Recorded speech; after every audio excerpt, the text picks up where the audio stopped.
Hello everyone, welcome you all at Lokesh sir unlimited study zone. So बच्चों, इसके पहले हमने काफ़ी क्वेश्चंस कर लिए हैं।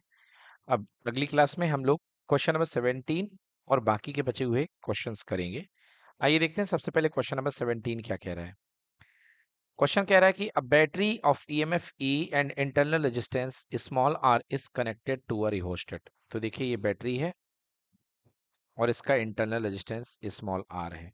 ठीक है, सॉरी, यहाँ पे मुझे स्मॉल आर बनाना था, रिहोस्टेट तो बाहर लगा हुआ है। ये बैटरी है जिसका ईएमएफ ई है और इंटरनल रेजिस्टेंस आर है। ये कहा जा रहा है कि ये बैटरी जो है एक रिहोस्टेट से कनेक्टेड है। तो बाहर एक रिहोस्टेट मतलब वेरिएबल रेजिस्टेंस जो कि कंपैरेटिवली बड़ा होगा, ये हमने मान लिया। ओके, मतलब रेजिस्टेंस की वैल्यू बदल सकती है रिहोस्टेट में। ठीक है, अब क्या कह रहा है, when a current 2 ampere is drawn from the battery. मतलब पहले सीन में जब बैटरी 2 एम्पियर करंट दे रही है, potential difference across the rheostat is 5 volt. तो उस समय बेटा इसके अक्रॉस में जो वोल्टेज आता है वो 5 वोल्ट आ रहा है। ठीक है, second, the potential difference becomes 4 volt when a current of 4 ampere is drawn from the battery. Second case में कहा गया है कि जिस समय रिहोस्टेट अपने ऊपर 4 वोल्ट लेता है ना, उस समय करंट जो हो जाती है 4 एम्पियर हो जाती है। बताइए ई की वैल्यू क्या है और आर की वैल्यू क्या है, ईएमएफ क्या है और इंटरनल रेजिस्टेंस क्या है। ठीक है बच्चों, तो आइए इस क्वेश्चन का सॉल्यूशन बनाते हैं हम। देखते हैं क्वेश्चन नंबर कौन सा है, 17 है। हम्म, चलिए, सो क्वेश्चन नंबर 17 सॉल्व करना शुरू करते हैं। बेटा एक्चुअली आपके पास में सिस्टम किस तरीके से है, ये ई है, इसका ईएमएफ ई मान लीजिए, और एक unknown resistance internal resistance R है। क्लियर बेटा, और यहाँ पर एक वेरिएबल रेजिस्टेंस लगा हुआ है और इस वेरिएबल रेजिस्टेंस के दो केस दिए हुए हैं, है ना। ये रिहोस्टेड है, यानी इसका वेरिएबल रेजिस्टेंस बदल जाएगा। ठीक, फर्स्ट केस में कह रहा है केस फर्स्ट। अब यहाँ पर केस फर्स्ट के आगे मैं इसका जनरल फॉर्मूला बना दूं। बेटा आपने पढ़ा होगा, अगर बैटरी से करंट आई बह रही है, तो करंट आई बहती है तो बैटरी के अक्रॉस जो वोल्टेज मिलता है, मतलब इस टर्मिनल के अक्रॉस जो वोल्टेज मिलता है बच्चों, वो फॉर्मूला क्या होता है वी का, वी इक्वल्स टू होता है E minus I into R. Okay, यहाँ पे आर स्मॉल रहता है, हाँ डिस्चार्जिंग बिल्कुल सही, during discharging V equal to E minus I r. Clear, तो जिस समय सेल डिस्चार्ज हो रहा होता है या सेल सर्किट को ड्राइव कर रहा होता है, तो लिखेंगे बाई सेल इक्वेशन,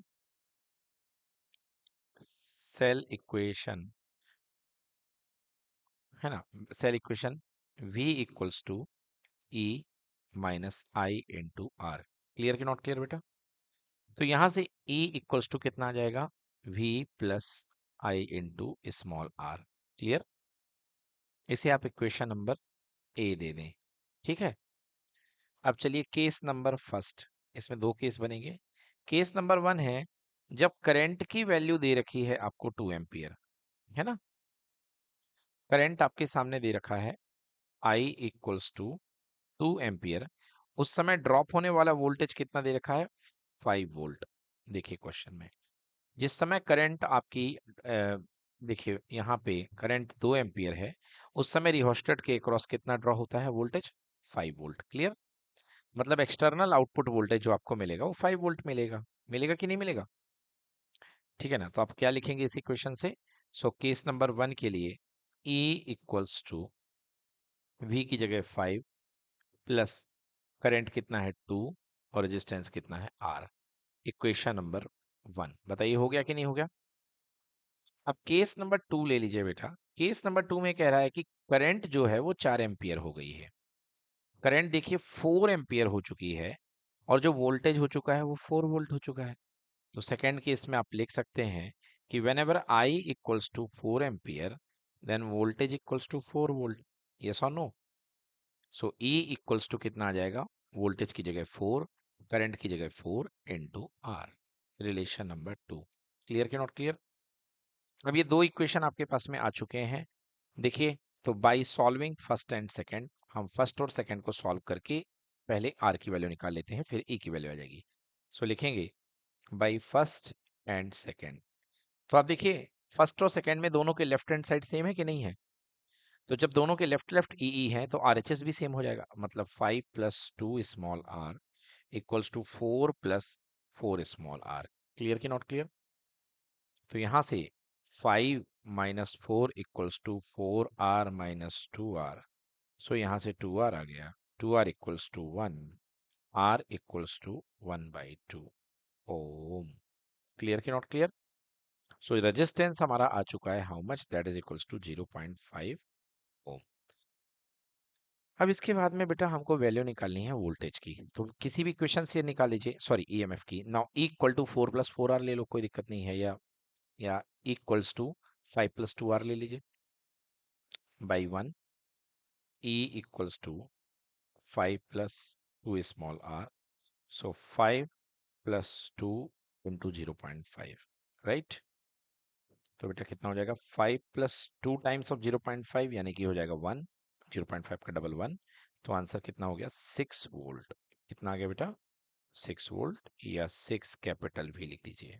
ठीक है, सो दिस इज योर आंसर। इस तरीके से ये क्वेश्चन हो गया पूरा।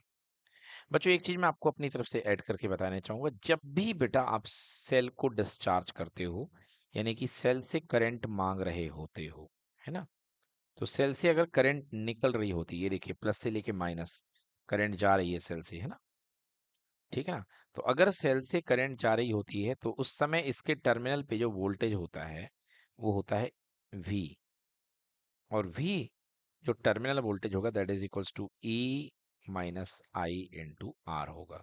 क्लियर? और अगर आप सेल को चार्ज कर रहे हो, मतलब सेल के अंदर करंट अगर आ रही है, सो दिस इज कॉल्ड चार्जिंग। ठीक है बेटा, तो सेल को अगर आप चार्ज कर रहे होगे, है ना, सेल करंट दे नहीं रहा होगा, ले रहा होगा, तो उस समय चार्जिंग के ड्यूरेशन में आपका जो फॉर्मूला बनेगा वो बनेगा V equals to E plus I r. तो ये वाला जो केस है, फर्स्ट वो है डिस्चार्जिंग का, और सेकेंड केस है चार्जिंग ऑफ सेल का। क्लियर हुआ? Charging of cell, done. चलिए नोट कर लीजिए। चलिए देखते हैं इसके बाद ऑब्जेक्टिव क्वेश्चन। सबसे पहला क्वेश्चन देखते हैं, क्वेश्चन नंबर 1। देखिए बहुत ही अच्छा क्वेश्चन। क्वेश्चन कह रहा है, figure shows variation of coulomb force F acting on coulomb force F acting between 2 point charges with 1/r²। तो बेटा ये तो हमको पता है कि कूलम्ब फोर्स जो होता है that is inverse square law को फॉलो करता है, F is inversely proportional to r²। Being the separation between the two charges, r जो है यहाँ पे दो चार्जेस के बीच का सेपरेशन है, between the two charges Q1 Q2 and Q2 Q3। कह रहा है r दोनों चार्जेस के बीच का सेपरेशन है। मतलब ये बात हमें क्लियर हो गई है कि दोनों चार्जेस के बीच में डिस्टेंस सेम है, क्योंकि इन्होंने कहा है r being the separation between two charges Q1 Q2 and Q2 Q3। तो बेटा मामला यहाँ पे क्या है कि दो चार्ज रखे हुए हैं, एक Q1 है और एक Q2 है, इसके बीच की डिस्टेंस r है। सेम डिस्टेंस पर दो चार्ज कॉम्बिनेशन है, एक Q1 है, सॉरी एक Q2 है, एक Q3 है। ठीक है बेटा, Q2 Q3, और ये डिस्टेंस r है। ठीक है, if Q2 is positive and least in magnitude, कह रहा है कि Q2 अगर पॉजिटिव है और मैग्नीट्यूड में सबसे छोटा है, मतलब बेटा Q2 का जो मैग्नीट्यूड है वो Q1 के मैग्नीट्यूड से भी कम है, ठीक है, और Q3 के मैग्नीट्यूड से भी कम है, दोनों से कम है। मतलब Q2 जो है सबसे छोटा है, वो Q1 से भी छोटा है, और Q2 का मैग्नीट्यूड जो है Q3 से भी छोटा है। बोलो क्लियर? कह रहा है Q2 is positive and least in magnitude, and least in magnitude मतलब मैग्नीट्यूड में सबसे छोटा है, then the magnitude of Q1 Q2 and Q3 is such that. अब कह रहा है कि इनके मैग्नीट्यूड को लेकर के ग्राफ बना हुआ है, अब आपको बताना है कि इसमें से सही ऑर्डर क्या है। देखिए क्वेश्चन ने कह चुका है कि Q2 लीस्ट है, सबसे छोटा है Q2 का मैग्नीट्यूड, मतलब ये बात पक्की है कि आंसर या तो ये होगा या तो ये होगा, क्योंकि Q2 सबसे छोटा इसमें है, बोलो हाँ है ना, और Q2 सबसे छोटा इसमें है। मतलब ये दो ऑप्शन तो बेवजह हो गए, फालतू आपने दे दिए कि नहीं दे दिए। अब देखिए फोर्स, देखिए Q2 और Q3 में फोर्स बहुत छोटे अमाउंट का है, नेगेटिव साइड का है, बट बहुत छोटे अमाउंट का, बताइए है कि नहीं है। और सेम डिस्टेंस पर Q1 और Q2 के बीच का फोर्स बहुत तगड़ा है, मतलब Q1 सबसे तगड़ा चार्ज हुआ। समझ गए ना। तो नंबर वन पे क्या आएगा, Q1। सबसे बड़ा कौन सा हो जाएगा बेटा, Q1। बोलो क्लियर। Q1 के बाद कौन सा होगा, Q3, और Q3 के बाद होगा Q2। क्लियर कि नॉट क्लियर। तो करेक्ट आंसर क्या होगा बच्चों, इसका ए। क्लियर हो गया। Q2 सबसे स्मॉल होगा, और Q2 से बड़ा होगा Q3, और Q3 से बड़ा होगा Q1। ठीक है बेटा, क्योंकि इसके कारण जो फोर्स लग रहा है सेम डिस्टेंस पे सबसे ज्यादा लग रहा है, और हम जानते हैं कि जो फोर्स लगता है वो म्यूचुअल चार्जेस के प्रोडक्ट के प्रोपोर्शनल होता है ना बेटा। तो यहाँ पे बच्चों Q2 सबसे स्ट्रांग होगा। Clear, done. चलिए नेक्स्ट क्वेश्चन देखिए। नेक्स्ट क्वेश्चन कह रहा है टू वायर P and Q are made up of the same material. भैया P एंड Q का सेम मटेरियल मतलब रजिस्टिविटी सेम है, क्योंकि इससे मटेरियल सेम होने पर रजिस्टिविटी क्या होती है, सेम होती है। मतलब resistivity of the wire P equal to resistivity of the wire Q, और दोनों को मैं लिख सकता हूँ it is equal to rho. Clear. The wire Q has twice the diameter and half the length of the wire P। If the wire P का resistance R है तो Q का रेजिस्टेंस बताना है। तो बहुत ही प्यारा क्वेश्चन है भाई साहब। यहां पे इनका कहना है कि अगर वायर P का रेजिस्टेंस R है तो आपको वायर Q का रेजिस्टेंस बताना है। ठीक है ना। चलिए तो देखिए, वायर P का रेजिस्टेंस R है और आपको वायर Q का रेजिस्टेंस बताना है। मतलब resistance of P equals to R, और resistance of Q equal to R dash ले लीजिए। बोलिए क्लियर कि नॉट क्लियर। चलिए तो इसको सॉल्व करते हैं हम लोग। दिस इज क्वेश्चन नंबर कौन सा है, 2 है ना। Question number 2। तो हमने लिखा कि resistance of wire P equals to, हमने R मान लिया, and resistance of wire Q equal to R dash मान लिया। ठीक है। So RQ upon RP, resistance of wire Q upon resistance of wire P, that is equals to R dash by R। ठीक है बेटा। So R dash by R equals to, देखिए rho ऊपर किसका है बेटा, Q का है ना, RQ अपॉन RP। तो रो किसका, Q का। क्यों लिख रहा हूं मैं, R equals to rho L by A, होता है कि नहीं होता। तो रो Q वाले का, अच्छा दोनों का उसने वो सेम दे रखा है रजिस्टिविटी। तो एक्चुअली रो जो है Q का और रो जो है वायर P का, दोनों का सेम है। तो मैं इसकी जगह रो ले लेता हूँ। तो ऊपर भी रो, ठीक है बेटा, LQ अपॉन AQ। बोलो होगा कि नहीं होगा। Q वाले का लेंथ और Q वाले का एरिया, Q वाले का एरिया। बोलो क्लियर कि नॉट क्लियर। AQ, ये R डैश हो गया या RQ हो गया। नाउ सेकेंड, नीचे भी रो तो सेम रहेगा, लेंथ भी P वाले की और एरिया भी P वाले का। बताइए क्लियर कि नॉट क्लियर। रो से रो क्या हो गया बेटा, कैंसिल हो गया। क्या बच गया, नीचे सॉल्व करता हूं, मैं लिखूंगा R dash upon R equals to length of Q divided by area of Q। Clear कि not clear. Into area of P divided by length of P। Clear बेटा, सही है ना, क्योंकि एरिया P सबसे ऊपर आ गया, लेंथ P नीचे चला गया। So R dash by R equals to length of Q by length of P into area of P by area of Q। Clear. अब देखिए यहाँ पे क्या कह रहा है क्वेश्चन में कह रहा है कि the wire Q has twice the diameter and half of the length as that of wire P। मतलब जितनी वायर P की लेंथ है उसका जस्ट हाफ है। तो चलिए वायर पी की लेंथ में मान लेता हूं एल, बोलो यस और नो। सो अगर वायर पी की लेंथ एल है तो वायर क्यू की लेंथ कितनी होगी, L/2। तो 2 नीचे आ जाएगा कि नहीं आ जाएगा, क्योंकि क्वेश्चन ने ही कहा है कि वायर क्यू की लेंथ जो है वो पी की उसका हाफ है। क्यू क्यू की लेंथ जो है वो पी का हाफ है। समझ में आया कि नहीं आया। सो देखिए क्वेश्चन ने कह रखा है कि wire Q is equals to L/P/2। तो अगर पी वायर की लेंथ एल है तो क्यू वायर की लेंथ कितनी हो जाएगी, L/2 हो जाएगी, नहीं हो जाएगी। तो हमने ये रखा, 2 ये रखा, और लेंथ ऑफ वायर पी ये रख दिया। बोलो क्लियर कि नॉट क्लियर। मल्टीप्लाइड बाई बेटा area of Q pi r square, pi radius Q का स्क्वायर, एंड यहाँ पे पाई रेडियस पी का स्क्वायर। बताइए होगा कि नहीं होगा। पाई से पाई क्या हो गया, कैंसिल। ठीक है, एल से एल भी क्या हो गया बेटा, कैंसिल। तो 1/2 यहाँ पर बचा r P upon r Q का होल स्क्वायर। क्लियर कि नॉट क्लियर।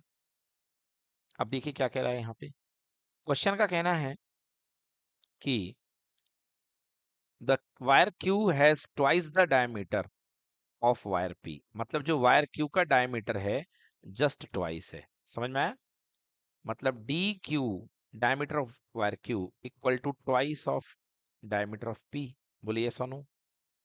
बेटा डी क्यू मतलब क्या होता है, डायमीटर इक्वल्स टू क्या होता है, 2 टाइम्स ऑफ रेडियस, होता है कि नहीं होता। तो 2 times of radius Q equals to 2 times 2 into 2 times of radius P. 2 से 2 क्या हो गया, कैंसिल। मतलब r Q equals to 2 times of r P. बताइए हुआ कि नहीं हुआ। तो आर क्यू जो है वो आर पी का जस्ट क्या हो चुका है, आर क्यू जो है आर पी का जस्ट डबल है ना बेटा। यहाँ पे अब हमको चाहिए है r P by r Q का होल स्क्वायर। ठीक है, तो हम यहाँ पे r P by r Q बनाते हैं अगर यहाँ पे, ये यहाँ पे डायरेक्टली भी पुट कर सकते हो बच्चों। सो देखिए अभी तक आपके पास में क्या आया है, आपके पास में आया है 1/2 into r P by r Q का होल स्क्वायर। बताइए ठीक है। अब आप देखिए यहाँ पे 1/2, ऊपर है आर पी, नीचे आप आर क्यू की जगह क्या 2 times of r P put कर सकते हैं, 2 टाइम्स ऑफ आर पी का होल स्क्वायर। आर पी से आर पी क्या हो गया, कैंसिल। सो 1/2 इंटू 1/4 हो गया बेटा। सो कितना आ गया, 1/8। कितना आ गया, 1/8। क्लियर कि not clear. So R dash upon R, R dash upon R equals to कितना, 1/8। ठीक है, so R dash equals to R/8। आ गया समझ में। Are dash equals to R/8 मतलब जो रेजिस्टेंस होगा वो जस्ट 1/8 होगा। ठीक है बेटा, R/8 हो जाएगा। ठीक है, so the new resistance equals to 1/8। तो देखते हैं, चेक करते हैं इसका आंसर क्या होगा। Answer C. ठीक है, R/8। क्लियर कि नॉट क्लियर। तो इस तरीके से बच्चों ये हम काम कर सकते हैं। ये सोल्यूशन हो गया हमारा।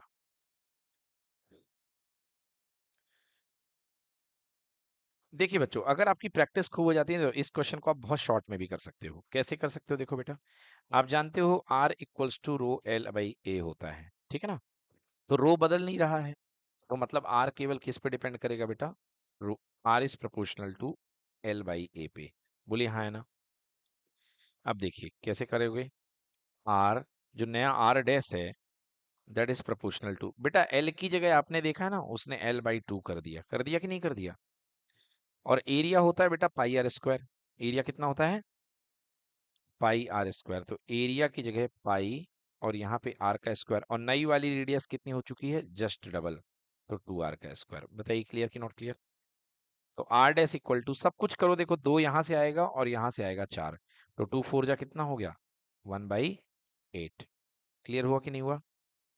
और ये L upon pi r square यानी L/A हो गया, यानी कि पुराना रेजिस्टेंस। सो R/8 आ गया सीधा सीधा। तो यदि लॉजिक आप लगाएंगे तो आप इस तरीके से भी कर सकते हैं बहुत जल्दी। ठीक है, हाँ। So R dash equals to R by 8 हो जाएगा। डन। चलिए नेक्स्ट क्वेश्चन करेंगे।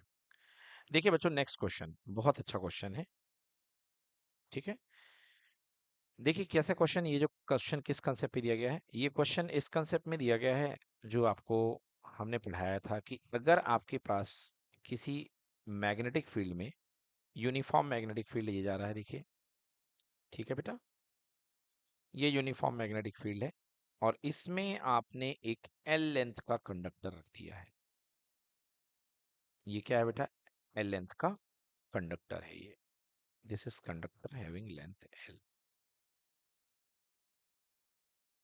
और इस एल लेंथ के कंडक्टर पे जो लेंथ वेक्टर लिया जाता है वो करंट का वेक्टर लिया जाता है। मतलब करंट जिस डायरेक्शन में जारी होती है उसी को लेंथ वेक्टर लिया जाता है। क्लियर कि नॉट क्लियर? करंट जिस डायरेक्शन में जारी होती, तो इस पर लगने वाला जो फोर्स होता है, जो हम फ्लेमिंग लेफ्ट हैंड रूल से निकालते थे, इस पर लगने वाले फोर्स की वैल्यू क्या होती थी, F equals to I L B sine theta, ये होता था, ठीक है। और वेक्टर फॉर्म में इसको हम लिखते थे F vector equals to I bracket में L cross B. Very important. तो ये बेटा इसी क्वेश्चन इसी से बनने वाला है, इसी कंसेप्ट से, आई ब्रैकेट में L क्रॉस बी से, ठीक है। तो देखिए देखते हैं क्या कह रहा क्वेश्चन। यस, आ जाइए क्वेश्चन नंबर 3 पे। अ 1 centimetre segment of a wire, तो भैया सबसे पहले लेंथ यहाँ पे दी गई है 1 सेंटीमीटर, तो 1 centimetre equals to 1/100, 1/100 metre, 1/100 metre. Clear? ये किसकी वैल्यू हो गई बेटा, 1 सेंटीमीटर की 1/100, या इसको 10⁻² लिख लो बच्चों, दो एक ही चीज है ना। Wire laying on x axis, मतलब यहाँ पर जो लेंथ है वायर की वो एक्स एक्सिस के अलोंग है, ठीक है ना। तो यदि मैं लेंथ वेक्टर जनरेट करूंगा यहाँ पे, तो क्या हो जाएगा बेटा, लेंथ वेक्टर देखिए एल वेक्टर लिखूंगा मैं। So L vector equals to 1/100। Okay, length का मैग्नीट्यूड कितना दिया गया है, 1/100, और डायरेक्शन क्या है करंट की इस लेंथ वेक्टर की, अलोंग एक्स एक्सिस है तो आई कैप, क्योंकि इसमें करंट किस तरफ जा रही है, अलोंग पॉजिटिव एक्स डायरेक्शन, ठीक है ना। तो ये एक्स एक्सिस में लेटी हुई है और current actually positive x axis में जा रही है, इसलिए ये बना है आई कैप। अगर करंट नेगेटिव एक्सिस में जाती तो हम लेते बेटा माइनस आई कैप, बट फिलहाल यहाँ पे आई कैप चलेगा। बोलो क्लियर के नॉट क्लियर? तो this is equals to 10⁻², I cap. ये आ गया अपने पास में लेंथ वेक्टर, ठीक है बच्चों। सो this is our length vector. Now अब आपको क्या कह रहा है, अब मैग्नीट्यूड ऑफ फील्ड बी इतना लगाया जा रहा है, ओके। करंट की वैल्यू कितनी है, 0.5 एम्पियर, ये करंट लिख लो भाई, 0.5 मतलब 1/2, है ना। आई इक्वल्स टू 1/2 एम्पियर, ठीक है। नाउ फोर्स कितना होता है, फोर्स वेक्टर इक्वल्स टू होता है आई ब्रैकेट में L vector cross B vector, है ना। वेक्टर फॉर्म का ये फॉर्मूला था, आई ब्रैकेट में एल क्रॉस बी। तो बेटा आई की वैल्यू पुट कर दो, आई आपने देखी 1/2 है, 0.5 एम्पियर आई है, so that is equals to 1/2। L vector की वैल्यू रख दीजिए, एल वेक्टर देखिए अपने पास में ये दिया है 10⁻² आई कैप, 10⁻² इंटू कितना बेटा, आई कैप, क्रॉस जो बी वेक्टर है बेटा वो थोड़ा सा बड़ा है ना, तो इसलिए मैं ब्रैकेट लगा के लिखूंगा बी वेक्टर देखिए 0.4 मिली टेस्ला जे कैप, 0.4 मिली टेस्ला जे कैप, है ना। यानी कि 0.4 मिली, मिली मतलब 10⁻³ बोलो राइट। सो 0.4 इंटू 10⁻³ 0.4 इंटू 10⁻³ ये किस तरफ जा रहा है, जे कैप की तरफ में। देखिए फर्स्ट वाला जे कैप है एंड सेकेंड वाला 0.6 मिली, यानी 0.6 इंटू 10⁻³ के कैप। जी प्लस है कि माइनस से देखना भूल गया, प्लस है, 0.6 प्लस 0.6 इंटू 10⁻³ और क्या है यहाँ पे, के कैप। बताइए कोई दिक्कत है इसमें बच्चों? चलिए सो यहाँ पे 1/2 है ही, ठीक है। यहाँ पे कितना आ जाएगा देखिए, 1/2 आ जाएगा इंटू, अगर मैं 10⁻² को आई कैप को बाहर रहने दो थोड़ी देर के लिए, और 10⁻⁻² को अगर मैं अंदर भेज दूं, देखिए यहाँ से ये 10⁻⁻² अगर अंदर चला गया तो 10⁻0.4 इंटू 10⁻⁻5 हो जाएगा। क्यों? क्योंकि बेस सेम होंगे तो पावर ऐड हो जाएगी।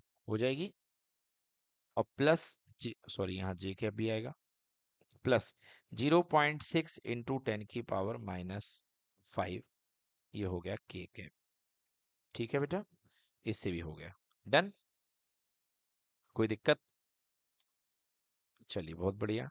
अब हम क्या करते हैं, अब हम 1/2 का मल्टीप्लाई करते हैं, क्योंकि 1/2 भी पूरे में ही है कि नहीं है बेटा? तो 1/2 पूरा अंदर चला जाएगा। तो देखिए इसको मैं लिख सकता हूँ I cap multiplied by 0.4 into 10⁻⁻5 divide by 2। ठीक है, और यहाँ पे जे कैप प्लस 0.6 इंटू 10⁻⁻5 के कैप डिवाइड बाई 2। बोलो क्लियर कि नॉट क्लियर? देखो बेटा, डेसिमल तोड़ोगे तो 4 यहाँ अपॉन में 10 आएगा कि नहीं आएगा? इसका डेसिमल तोड़ दोगे 6 का तो यहाँ भी इंटू 10 आएगा कि नहीं आएगा? क्लियर ना? यस। अब इसको संभालते हैं, तो that is equals to I cap. देखिए ये बन गया 4/2, 4/2, 4 से 2 कैंसिल हो जाएगा तो कितना हो जाएगा? 2 हो जाएगा। और नीचे से 10 चला गया तो 2 इंटू 10⁻⁻6 जे कैप। बताइए क्लियर कि नॉट क्लियर? प्लस ये हो गया 2 से 6 3 बार कैंसिल हो जाएगा तो 3, और एक 10 ऊपर चला गया तो 10⁻⁻6, यहाँ पे क्या आ गया बेटा? के कैप। क्लियर कि नॉट क्लियर? देखिए 10⁻⁻6 जो होता है उसका प्रेफिक्स होता है माइक्रो। 10⁻⁻6 को माइक्रो बोलते हैं। क्लियर हो गया? जैसे मिली को अभी हम लोग 10⁻³ कह रहे थे, तो माइक्रो को 10⁻⁻6। तो बेटा देखिए अब आई कैप, अभी एक minute, I cap multiply by 2 micro J cap plus 3 micro के कैप। बताइए सही है? अब चलिए क्रॉस मल्टीप्लाई करना है। आपको याद आएगी क्लास 11th के क्रॉस प्रोडक्ट की, इस तरीके से एक फॉर्मूला मैंने पढ़ाया था। ये आई कैप अगर जे कैप की तरफ जाएगा तो के कैप प्रोड्यूस करेगा, अगर के आई की तरफ जाएगा तो जे प्रोड्यूस करेगा, और अगर आई जे की तरफ जाएगा तो के प्रोड्यूस करेगा, है ना? तो इस तरीके से अब चलिए, यहाँ पे बीच में क्रॉस है बच्चों, जो मैं भूल गया था, वो लगाना बहुत जरूरी है क्योंकि क्रॉस प्रोडक्ट उसी से होगा। तो चलिए मल्टीप्लाई करते हैं, तो देखिए कितना आ जाएगा? आई क्रॉस है तो 2 म्यू कांस्टेंट है, ब्रैकेट में क्या हो जाएगा? I cap cross J cap. Clear? Plus 3 mu constant है 3 माइक्रो, और ये क्या हो जाएगा? I cap cross K cap. Clear है बेटा? तो देखिए आंसर कितना आएगा? आंसर आएगा 2 माइक्रो आई कैप क्रॉस जे कैप। अगर आई जे की तरफ जाएगा तो आंसर क्या आएगा? के कैप। 2 माइक्रो के कैप प्लस, अगर आई के की तरफ जाएगा तो बैकवर्ड जाना पड़ेगा बेटा आई के को, यस और नो? तो अगर आई जे की तरफ जाता तो के कैप देता, बट आई के की तरफ जाएगा तो क्या प्रोड्यूस करेगा? माइनस जे। क्या प्रोड्यूस करेगा? माइनस जे। जब उल्टा चलते हैं तो माइनस प्रोड्यूस होगा। तो answer 2 mu, and here it is minus J cap. Clear कि नॉट क्लियर बेटा? तो क्या हो गया यहाँ पे? एक मिनट, गलती हुई हमसे, यहाँ पे हमने 3 की जगह 2 रख दिया। यहाँ पे क्या था बेटा? 3 था। ये देखिए यहाँ पे 3 है ना, और हमने नीचे 2 रख दिया, यहाँ पे गलती है। सो यहाँ पे हम वापस 3 कर देते हैं। ये भी 3 हो गया, और ये भी क्या हो गया? 3। क्लियर? तो आंसर हमारा फाइनली आ चुका है। हम क्या लिख सकते हैं? माइनस को आगे कर लो, -3 माइक्रो जे कैप प्लस 2 माइक्रो के कैप। क्लियर कि नॉट क्लियर बेटा? इतने न्यूटन फोर्स लगेगा, क्योंकि हम फोर्स कैलकुलेट कर रहे थे। अगर आप यहाँ से माइक्रो कॉमन ले लें, माइक्रो न्यूटन, तो ये आ गया -3 जे कैप प्लस 2 के कैप। आपने माइक्रो कॉमन ले लिया है, so your answer equals to इतने माइक्रो न्यूटन। क्लियर हो गया? चलिए एक बार आंसर मैच कर लेते हैं, सही है कि गलत है। फर्स्ट वाले का आंसर हमने देखा था, फर्स्ट वाले का आंसर हमारा आया था ए, बिल्कुल सही। सेकंड वाले का आंसर भी हमने क्या निकाला है? CR/8, है ना? एक मिनट बेटा, सेट गलत हो गया, ये दूसरा सेट आ गया, हमको पहला सेट देखना है। यस, यस, हाँ। फर्स्ट वाला क्वेश्चन हमारा ये वाला था, Q2 से बड़ा Q3 से बड़ा Q1, सेकंड में R/8, एंड थर्ड वाला अभी अभी किया, देखते हैं, माइनस कितना बताया अभी अपन ने, -3 j cap plus 2 k cap micro Newton. तो -3 j cap plus 2 k cap micro Newton. Done बच्चों। नेक्स्ट क्वेश्चन देखते हैं, क्वेश्चन नंबर 5। ठीक है ना। क्वेश्चन नंबर 5 देखिए, you are required to design an air filled solenoid of inductance 0.016 henry. तो बेटा मतलब यहाँ पे सोलेनॉइड का इंडक्टेंस यानी कि इसके सेल्फ इंडक्टेंस की बात की गई है। सेल्फ इंडक्टेंस है 0.016 हेनरी। ठीक है बेटा। Having length equal to 0.81 metre, मतलब जो सोलेनॉइड की लेंथ है small L that is equals to 0.81 metre and radius equals to 0.02 metre. ये दी गई है, रेडियस इक्वल्स टू 0.02 मीटर। कह रहा था number of turns in the solenoid, आपको फाइंड करना है नंबर ऑफ टन्स कितने होंगे, आपको कैपिटल एन फाइंड करना है। तो इसके लिए सबसे पहले आपको याद करना पड़ेगा क्या, सोलेनॉइड के सेल्फ इंडक्टेंस का फॉर्मूला। तो बच्चों मुझे आप सोलेनॉइड के सेल्फ इंडक्टेंस का फॉर्मूला बता सकते हैं क्या। हम लोग कौन सा क्वेश्चन कर रहे हैं, हम लोग कर रहे हैं क्वेश्चन नंबर 5। तो आप क्या मुझे सोलेनॉइड के सेल्फ इंडक्टेंस का फॉर्मूला बता सकते हैं। एल इक्वल्स टू, बेटा निकालना नहीं है, अपन को बताना है। क्या याद है आपको फॉर्मूला इसका। तो बच्चों ये देखिए फॉर्मूला सामने आपके लिखा हुआ है, इसके पहले हम क्वेश्चन कर चुके हैं। L equal to mu naught small n square A L. ठीक है ना। तो L equal to mu naught small n square A L. So L equal to mu naught small n square A into कितना, L. ये होता है भैया। तो आपको देखो यहाँ पर आपको इसको कैपिटल स्मॉल एन को रखना पड़ेगा n by L, n by L, है ना, नंबर ऑफ टर्न्स पर यूनिट लेंथ। ठीक है ना। सो यहाँ पे इसको यदि पुट कर देंगे तो म्यू नॉट ये हो गया एन स्क्वायर और नीचे हो गया एल स्क्वायर और इधर पे ए और इधर पे एल। एक एल से एक एल क्या हो गया, cancel. So L equal to mu naught n square A upon में एल। डन, क्लियर है।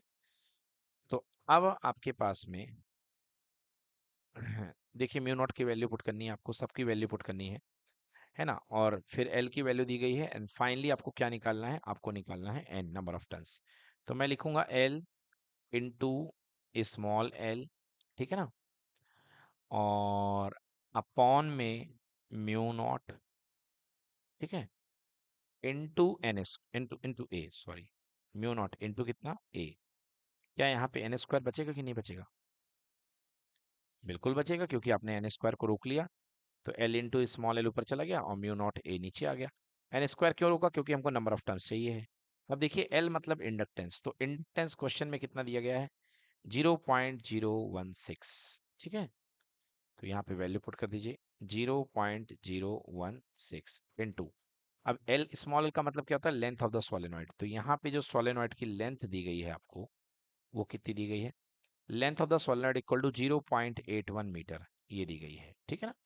सो this is equals to 0.81। Now mu naught की वैल्यू रखनी है। सो बेटा actually mu naught upon 4 pi होता है, equals to this is equals to 10 की पावर -7।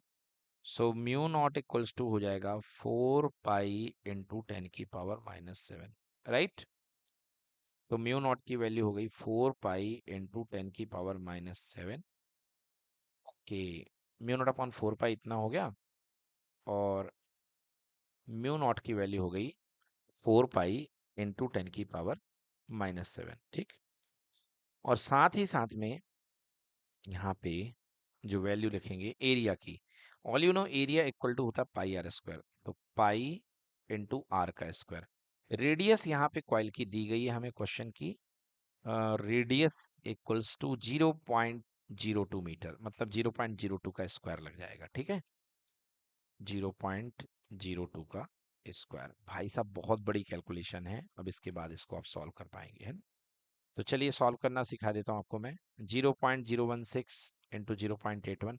यार ऐसा क्वेश्चन कभी ऑब्जेक्टिव में आ जाए ना तो बिल्कुल आपको मैं कहूँगा बिल्कुल टच नहीं करना, है ना। ये क्वेश्चन बहुत टच करने में बड़ी दिक्कतें हैं इसमें, ठीक है ना। फिर भी मैं अप्रोक्सीमेट आंसर निकालने की कोशिश करता हूँ। देखो बच्चों कैसे आएगा अप्रोक्सीमेट आंसर। बेटा ऊपर है 16 और नीचे आप इसको 1 2 3 डिजिट है, मतलब 16/1000, बताइए ठीक है। और 0.81 को बेटा 81/100, ठीक है ना बेटा। क्योंकि यहाँ पे 3 डिजिट थे डेसिमल के बाद, यहाँ पे 2 डिजिट थे तो ब्रेक कर दिया। नाउ 4 पाई, तो 4, राइट, 4 इंटू, देखो एक बार पाई ये है और एक बार पाई ये है, यानी पाई का स्क्वायर हो गया कि नहीं हो गया, 4 पाई का स्क्वायर, ठीक है ना, इंटू 10⁻⁻7, तो बेटा ये ऊपर चला जाएगा, 10⁻⁻7 ऊपर जाके बन जाएगा 10⁻+7। कहो भाई बना कि नहीं बना, 10⁻+7, ठीक है, इंटू 0.02 का होल स्क्वायर। क्लियर है बेटा, 0.02 का होल स्क्वायर। देखिए अब कैसे कर सकते हैं, ये अपने पास में क्या चल रहा है बेटा, ये चल रहा है एन स्क्वायर, ये किसकी वैल्यू आ रही है, एन स्क्वायर की, है ना, और हमको एन चाहिए है, ठीक है। तो देखिए ये 3 जीरो और ये 2 जीरो, यानी कि 5 जीरो। तो बेटा 7 जीरो में ऊपर 10⁻7 है और नीचे 5 जीरो यानी 10⁻5 है, तो डिवाइड करोगे तो क्या 10⁻2 बचेगा कि नहीं बचेगा, क्योंकि 7 - 5 2 हो जाएगा। तो क्या बन गया, 16 × 81 × 10⁻2, राइट, होल डिवाइड बाई, बेटा ये तो कैंसिल हो गया क्योंकि 5 जीरो मैंने इसी का ले गया, राइट, बचा 4 पाई स्क्वायर इंटू 0.02 का होल स्क्वायर। क्लियर कि नॉट क्लियर। चलिए इक्वल्स टू क्या है, एन स्क्वायर। अब यहां से एन से अगर मैं स्क्वायर हटाऊंगा तो क्या मैं सामने वाले पे मुझे रूट लाना पड़ेगा, बेशक लाना पड़ेगा। चलिए अब रूट करिए, 16 का रूट होता है 4, 81 का रूट होता है 9, 10 स्क्वायर यानी कि 2 पावर का रूट आधा पावर हो जाएगा, 1 पावर बचेगा 10। क्लियर कि नॉट क्लियर बेटा। नीचे बचेगा 4 का रूट बन जाएगा 2, 4 का रूट क्या बनेगा बच्चों, 2, क्योंकि नीचे 4 बचा था। पाई स्क्वायर में 2 पाई थे तो 1 पाई का 1 रूट हो गया, इंटू 2 0.02 थे तो रूट आ जाएगा 0.02। क्लियर कि नॉट क्लियर। चलिए तो आंसर आने वाला है, देखते हैं आंसर कैसे आएगा। देखिए 4 × 9 × 10, नीचे में बेटा 2 की जगह 2 और पाई की जगह 22/7, तो 7 ऊपर आ गया, राइट बेटा। और 0.02 का डेसिमल तोड़ देंगे तो नीचे बैठेगा 2 और ऊपर बैठेगा 100। क्लियर कि नॉट क्लियर। चलिए 2 2 जा 4, 4 से 4 कैंसिल, ठीक है। तो क्या क्या बच गया भाई, ऊपर बच गया 97 और 3 जीरो, 97 और 3 जीरो मतलब 97,000 अपॉन 22। क्लियर कि नॉट क्लियर। तो भैया अगर यदि 22 से डिवाइड करोगे तो 22 चौके 88, यानी कि 4 टाइम्स से इसका आंसर शुरू होगा। ओहो हो, बहुत ज़्यादा दूर पहुंच गए हम, कहीं पर हमने कोई ना कोई मिस्टेक कर दी है, पक्का कुछ ना कुछ तगड़ी मिस्टेक हमने कर दी है, क्योंकि हम बहुत दूर पहुंच गए आंसर से। 97, ओह ये मैंने क्या कर दिया भाई, 9 × 7 97, ऐतिहासिक गलती कर दी है, कैसे हो गया मुझसे, ओ माय गॉड। ये गलती तो बच्चे करते हैं भाई, 9 × 7 63 होता है 63,000 होना था, डिवाइड बाई 22, ठीक है। तो 63,000 अब आ रहा मेरे को आंसर लग रहा है कि आ रहा है। तो चलिए डिवाइड करते हैं। ये देखिए 22 से 3 बार 66 होता है, मतलब 2 बार जाएगा, तो 63,000 डिवाइड बाई 22, आंसर आ गया 2,863.63, यानी 2,863 के आसपास। तो भैया 2,863 के सबसे पास में कौन सा है, 2,866, तो आंसर 2,866 बी आंसर होना चाहिए। चलिए आंसर चेक कर लेते हैं। तो ऑब्जेक्टिव नंबर है ये अपना फिफ्थ, फिफ्थ का आंसर मुझे बी लग रहा है। क्या बात है भाई, मेहनत रंग लाई, 2,866, ठीक है। चलिए नेक्स्ट क्वेश्चन करते हैं, question number six. Average power, average power क्या होती है, V = V0 sin omega t। अरे हिंदी वाला नहीं, इंग्लिश वाला जाओ। अगर लगाया गया voltage V = V0 sin omega t है, अप्लाइड डिवाइस सर्किट, और current = I0 sin omega t + phi, तो आपको एवरेज पावर बताना है, ठीक है ना। एवरेज पावर बच्चों, average power over one cycle, over a cycle, ठीक है ना। तो average power over a cycle आपको बतानी है। तो देखिए आप जानते हैं कि V average equal to VRMS IRMS cos phi, ये फॉर्मूला होता है। यस, सो एवरेज पावर का फॉर्मूला PAV इक्वल्स टू होता है, ये क्वेश्चन नंबर 6 है बच्चों। PAV एवरेज पावर का फॉर्मूला AC सर्किट में होता है, that is equals to VRMS into I R M S into cos of phi, right. अब देखिए आप जानते हैं कि वी आर एम एस जो होता है वो होता है वोल्टेज की पीक वैल्यू का √2 divide. So you can write like this, V zero by √2, this is equals to I zero by √2 and this is equals to cos of phi. So √2 into √2 का multiply 2 हो जाएगा my dear, ये हो जाएगा V zero I zero cos phi divide by 2। Done. So this is your answer, V zero I zero cos phi divide by 2। ठीक है बेटा, सो हो गया ये। सो इस तरीके से बच्चों हमारा ये क्वेश्चंस ऑलमोस्ट पूरे हो गए हैं। ये भी हमारा फोटो इलेक्ट्रिक का है, इसमें भी बाहर के हैं। क्वेश्चन नंबर 13 देखते हैं कि क्या सही कह रहा है कि गलत कह रहा है। क्वेश्चन नंबर 13 का एसर्शन है, it is difficult to move a magnet into a coil of large number of turns when the circuit of the coil is closed. देखिए यहाँ पे एक कॉइल रखी हुई है और बहुत लार्ज नंबर ऑफ मैग्नेट्स हैं। बताइए, यहाँ है ना, large number of coil turns है, ठीक है ना, लार्ज नंबर ऑफ टर्न्स। समझ में आ रहा है बच्चों? कह रहा है कि एक मैग्नेट को इसके सामने मूव करना मुश्किल भरा होता है कि सहूलियत भरा होता है। ऑब्वियसली बेटा आपको पता है कि जब आप इसके पास में लाएंगे तो ड्यू टू इंडक्शन क्या क्रिएट करेगा बेटा, ये नॉर्थ पोल, बताया था ना मैंने। और ये चाहेगा कि ये मेरे पास में ना आए, तो पहला स्टेटमेंट बिल्कुल सही है कि डिफिकल्ट होगा। क्लियर कि नॉट क्लियर? और इसका रीजन दिया रहा है कि the direction of the induce current is in a coil with it circuit is close, क्योंकि सर्किट क्लोज है तो करंट बनेगी, सर्किट ओपन होता तो करंट नहीं बनती।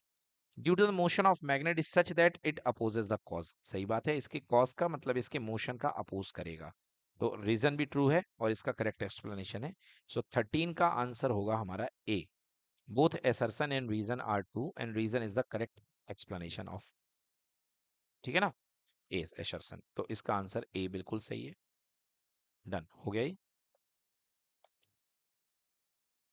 चलिए, सो 13 का आंसर ए हो गया। देन इसके बाद देखते हैं next question, the deflection of galvanometer is directly proportional to the current passing through it, बिल्कुल सही बात है। जो हमारे पास में जो डिफ्लेक्शन होता है, हमने पढ़ा था current sensitivity, theta is directly proportional to I, और आपने देखा था I is directly proportional to theta. Clear कि नॉट क्लियर? हाँ, तो ये हमने फॉर्मूला बनाया था कि the deflection in the galvanometer is directly proportional to the correct current passing through it, तो ये बात तो बिल्कुल ट्रू है, बिल्कुल सही है। The coil of the galvanometer is suspended in a uniform radial magnet, हाँ, तो ये बात भी सही है कि गैल्वेनोमीटर की कॉइल को रेडियल मैग्नेट में रखा जाता था, ठीक है ना।